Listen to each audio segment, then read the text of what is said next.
Welcome to Tales from the Schiz, where I tell you a story about my life with schizoaffective disorder and sometimes make you laugh in the process. But don't romanticize it, it still sucks a lot. Today is going to be a psych ward story time. The only time I've ever been to a psych ward was in May of 2019, and the week I spent there was eye-opening in many ways, both about myself and the world around me. But one of the things that nobody warned me about was how much outside privileges would affect me. Several times a day, everyone who smoked would line up for a smoke break. They would all head to the courtyard, which had a small overhang, some tables, and a very tall fence with barbed wire on the top. They really didn't want us trying to leave while we were out there. And I managed to tag along most of the time, because even though I didn't smoke, it was the only way that I'd be able to get outside on a regular basis. But the story starts when I tell you that cigarettes could not be shared between patients. Patients had to bring their own if they were going to smoke. They couldn't be given to them by someone else. But there was this one guy who was absolutely breaking that rule, and we all knew it. I don't know who gave him a cigarette, but someone did. And the patient care assistants were not idiots. But they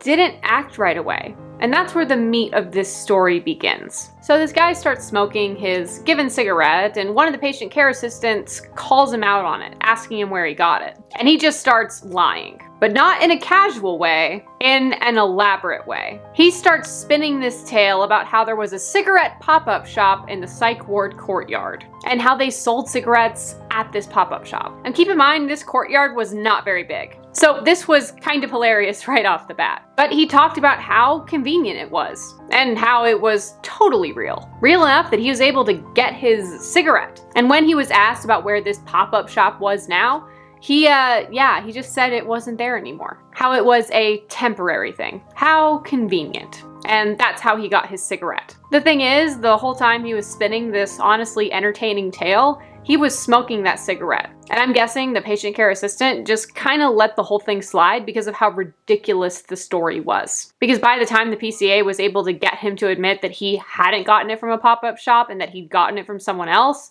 he had already smoked the entire thing. He was not only done with the lie, but he was done with the cigarette. And this whole time I'm just writing in my journal and sitting under the overhang at a little table, just fly on the wall, observing what's going on. And I tried not to think too hard about how sharp the barbed wire on the top of the fence looked. The psych ward was far from a fun time for me, but it did have fun moments. Or should I say, funny moments. And that's the end of this Tales from the Schiz. If you have a funny psych ward story time, do drop it in the comments section down below. And if you want more stories like this one, check out the Tales from the Schiz playlist right over here. Other than that, thanks so much for joining me and making the uncomfortable comfortable. Subscribe if you haven't already, and I'll see you in the next one.